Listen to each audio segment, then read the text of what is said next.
Cleated, an inside look of the Philadelphia Steelers 2018 training camp. My name is Hector, and I'm one of the coaches for the Philadelphia Steelers. And so I started with the Philadelphia Steelers almost 10 years ago. And it's actually funny, we're filming this in this house. This is a house I grew up in. My sister lives here now. But about 10 years ago, I had a friend named Dempsey who hit me up out the blue, talking about some haters, a new team starting up called the Philadelphia Steelers, and they're practicing right around you. You know, you need to go. And I'm like, nah, no, I'm not into it. He's like, listen, I'm on the way to come pick you up. So he came, he picked me up, and then we went down to Tabor, which is right down the road. That was the first practice I went to. I watched them practice for that one time, and then they sold me. You know, met Coach Jay, some of the players that are still around today, and just been a Steeler ever since. Man, what I love most about football is everything, man. I love the mind game of it. I love it's like playing chess. You know, so it's a game of war. The mindset.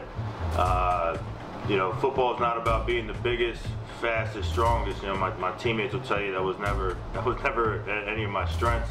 It's about knowing what your opponent's strengths are, what they do, you know, what they do well, what they struggle with. You know, how do you break them down in the third and fourth quarter? That's what I enjoyed the most. The leadership, the brotherhood that you get out there as family. You know, you go into war with some guys, you know, blood, sweat, and tears. You know, that part of it is something that sticks with me today, and one of the reasons that brought me back, real man. So it's really just the players themselves and just the mental fortitude it takes to play the game. So what made me become a coach after being a player, you know, I was one of the originals with the Steelers almost 10 years ago. You know, and I probably spent about 4 or 5 years where I was there every day, every practice, every game, dedicating my life to it, and then, you know, life kind of happens, pulls you away from the game a bit, and I wasn't as active for about 3 years because of my job, but I would pop in from a game here and there, or just pop in and go check the team out. And last year I got a new job, new career, and I opened up my schedule, and when I talked to Scoot about coming back, I missed the team. You know, at the end of the day, I missed my brothers, you know, missed being around it. So, you know, it was an easy transition for me to, I've always felt like I was a coach on the field, you know, ever since high school. You know, just being a leader, I want to be able to come back, even though I can't play anymore. I want to kind of come back and, you know, be part of the Steeler family again on a full-time basis, you know, so I've been there every practice, just dedicate what I can, bring what I can to the team. As far as if I'll ever put the pads back on again, the goal for me will be to coach the team well enough so that I don't have to put the pads back on. You know, I'm 30 years old, which definitely ain't too old considering some of the guys we got on the team. But it's some injury. I got a neck injury that came from one of my own Steeler players, Chuck. You know, but injury aside, at this point, it's probably more of a professional, you know, decision. Not be able to play right now. I miss it very much. You know, seeing my brothers out there sweating, grinding, and not be able to jump out there with them. So I'd say right now, no. I don't see myself getting back into the pads, but I still have my pads, you know, my helmet, my shoulder pads. And who knows, come playoff time, if they need a player or two. I say no now, but I don't know how it'll be come game time. Biggest adjustment I had to make coming to the coaching side was really just soaking in the entire game and not being able to jump in. So, you know, when I was playing, especially in the beginning, I mean, I was playing almost every down. I played offense, defense, special teams. The only thing I didn't do was kickoff. But you're just kind of, you know, you're just reacting. You're just playing. On the coaching side, you're stressed out about everything. You're watching what are your players doing? What are their tendencies? Where are they missing? Where can they be better? What are they doing well? So every single play, you got 1,000 things to stress about. And that was something that was brand new for me. So kind of watching every single play, looking at everything, trying to see, you know, how could I help them be better when they get to the sideline. So for me, it was pretty much just the stress level went up a lot, and I wasn't expecting that. So it's been the adjustment, just getting used to it. Knowing how to push a player, you know, first and foremost, you gotta listen to the team. You gotta listen to the player. You know, they're the ones in the game right now, and you got to hear their feedback. So it's about respect. I like to say that over the years I earned the team's respect and players' respect, to where I hear what they have to say, but I'm going to push them. I feel I have a pretty good ability to tell when the players giving all their effort, and I don't like when players go out there and don't perform their talents. So when they're on the sideline, if I get a chance to talk to them, you got to know what to say to which player. How far can you push them?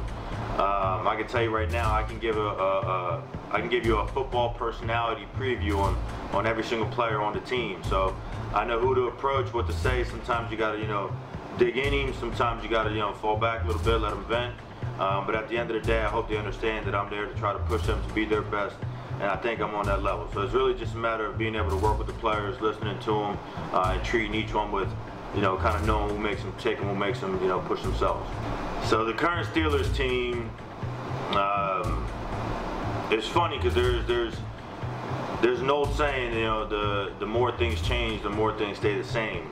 And what I mean by that is, we're facing some of the obstacles right now as a team that we were facing, 9-10 years ago, and that's just what, some players putting their egos aside and just understanding that we're here for the betterment of the Steeler team.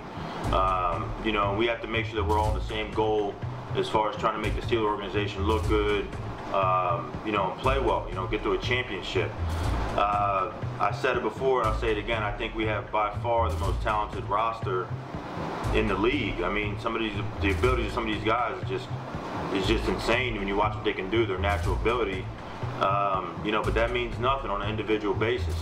If you want to achieve success, if you want to achieve a championship, we need to come together, and work towards that goal. I think last preseason game that was tested. I'm glad we got it out of the way in the preseason. We definitely, that was not championship football on all sides of the ball. I think we need to practice. I think we need to get everybody at practice. We need to have padded practice. We got to hit each other a little bit. And I think that, when you start hitting each other more, you start sweating more, practice, you start bleeding, that builds the bonds up. And it might get a little bit testy at times, dudes might be going back and forth a little bit, but at the end of the day, you end up loving your brother more for that. And we need that. That's what we're missing to me. If we can put our time in at practice, if we can start working on these fundamentals and pads, I really don't think there's a team that can stop us out there, and it's evident. These teams are scared of us. They're merging. They're talking a bunch of trash. They see what we can do. Right now, I just think the Steelers need to focus on getting better as a unit, putting the Steelers first before any individual player. And if we can do that, it's going to be a beautiful year, and I'm excited for it. But we're a month away from the season starting, and we definitely need to start grinding right now to make sure we're on the right track. Sideline blowups have been an issue with this team since the very beginning. So, I think that goes back to understanding each player's personality. We need to respect each other first and foremost. So, to me, I don't like sideline blowups. I don't think it's a sign of what championship football is all about. You can get in your little arguments here and there, voice your opinion, but for boys on the sideline to be freaking out and snapping, I mean, your head's out the game. And to me, that's selfish. When you take yourself out your game, you're not bringing your best play forward. If you're not bringing your best play, then you're hurting the team. So we understand, as coaches, we know we got to make adjustments. We know we have to be better. And everyone needs to understand that we're here to be better. These preseason games and these practices are for all of us to get better, not just the players, it's the coaches too. So, we can't have that stuff. You got families on the sideline looking at us in disappointment. I'm disappointed. I hope there's a couple guys on the team. All of us as a team, we should be disappointed in ourselves because we're better than that. We are a championship team. And I've been preaching that we need to conduct ourselves that way. If we want to bring home a ring, if we want to show this league what Philadelphia Steelers football is all about, we got to come together. We got to stop that. Because we can't be out there looking like children having some arguments.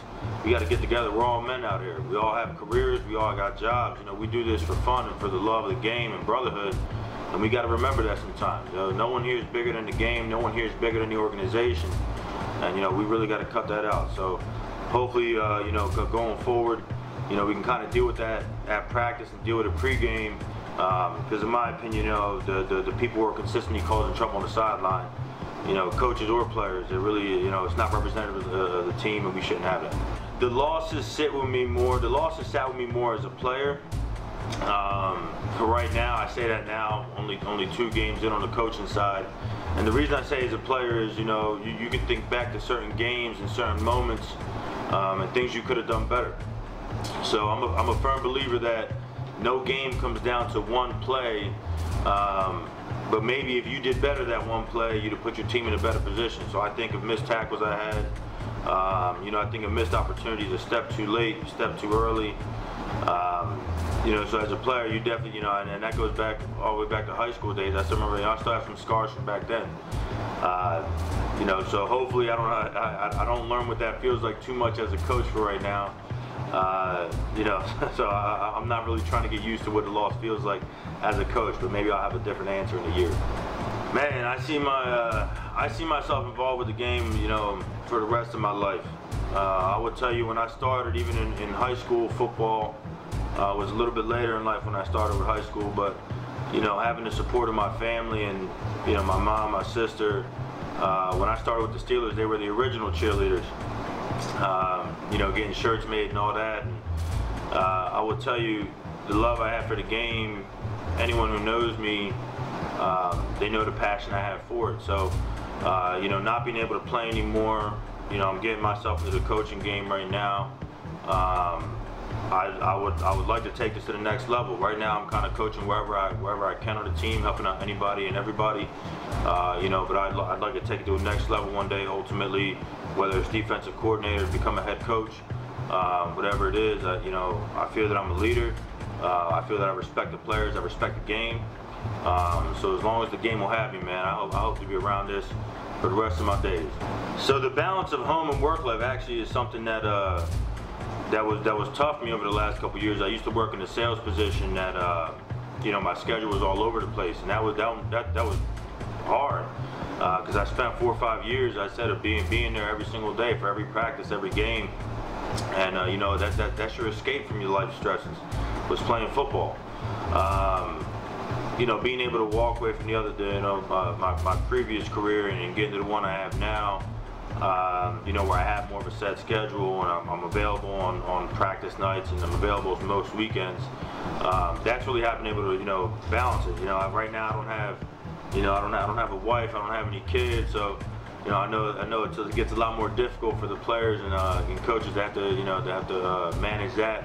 But for right now, I'm just balancing my work life, my personal life, with football, and football is a big part of my personal life. So for me, I'm enjoying it right now, and I'm hoping that we can that it doesn't cause me as much stress as some previous things did. So as long as it's keeping me happy, I'll be able to make that balance. Oh, the dark side. So the dark side itself, some of you here on the sideline, to me it's an evolution from when we started with the years ago. I can't tell you, it's a big debate as to how started, but dark side is pretty much, to me, it's everyone with the Steelers. Everybody looks at the Steelers organization. We've been hated on since our first, since day one of being a team, and everybody talking, hating on us. So the dark side was kind of like, our way of saying, embracing it, saying, hey, listen, this is who we are. We the dark side, and what's funny is everybody wants to come ball with us. Anybody who has come from another team and balled out with us, it's a different feel. It's a dark side. So when you get an actual feel for what that is and what that means, you get a taste of that. You want to stick around. It's contagious. So the dark side represent, everything everybody talks about us, the hate that people have for us. That's just us embracing it, kind of using it as a way to bring us together and unify how we feel as a team. So if I had to talk about anything, it would be about the players and the people we've met over the years in the Steelers organization. Dating all the way back to Coach J, one of the greatest men I ever met, one of the most kind-hearted people I've ever met in my life. One of the OGs, Hob. At the time I didn't really have my father around. He kind of took me under his wing and showed me what it was to be a man. I'm 21 years old, thinking I'm invincible and not really knowing what life's all about. You know, I watch dudes grow up, you know, from boys, young men, you know, to grown men today. You know, a lot of these guys, seeing who they become, you know, it's a proud moment for me. And, you know, for a lot of these, you know, the ones who, even though I'm only 30 and I feel like a big brother to a lot of these players, and it's proud for me to kind of see, you know, who they become as men outside of football. So, you know, that for me has been one of the greatest things about coming back to the Steelers organization, is just seeing people that you know, that I love and, you know, that I respect, watching them grow up to who they become, and, you know, the ones who are older than me, listening to their advice and their, you know, their knowledge, and just sharing these memories that I know I'm going to cherish, you know, for the rest of my life. So if there's anything I share, you know, it would just be a, you know, thank you for everything, and, you know, team's done for me, the players done for me, and I hope I can leave an impact on them the way they've had an impact on me.